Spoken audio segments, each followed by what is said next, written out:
قربانی کا جانور ذبح کرنے سے پہلے یہ دعا پڑھی جائے۔ انی وجہت وجہی للذی فطر السماوات والارض حنیفا وما انا من المشرکین۔ ترجمہ کنز الایمان، میں نے اپنا منہ اس کی طرف کیا جس نے آسمان و زمین بنائے ایک اسی کا ہو کر، اور میں مشرکوں میں نہیں۔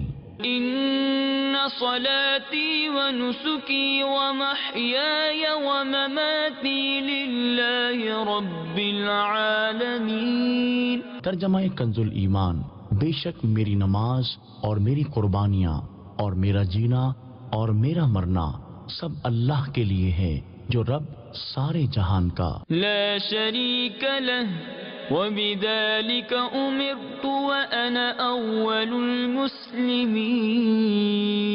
ترجمہ کنز الایمان، اس کا کوئی شریک نہیں، مجھے یہی حکم ہے اور میں مسلمانوں میں ہوں۔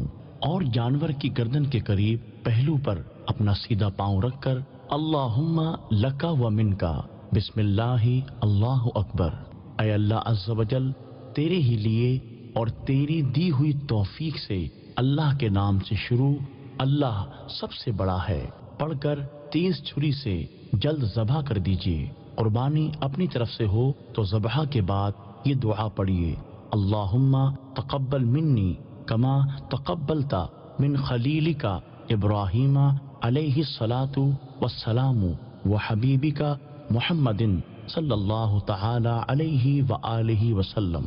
اے اللہ عز و جل تو مجھ سے اس قربانی کو قبول فرما جیسے تو نے اپنے خلیل ابراہیم علیہ السلام اور اپنے حبیب محمد صلی اللہ تعالی علیہ وآلہ وسلم سے قبول فرمائی۔ اگر دوسرے کی طرف سے قربانی کریں تو منی کے بجائے من کہہ کر اس کا نام لیجیے۔ بوقت ذبح پیٹ پر گھٹنا یا پاؤں نہ رکھیے کہ اس طرح بعض اوقات خون کے علاوہ غذا بھی نکلنے لگتی ہے۔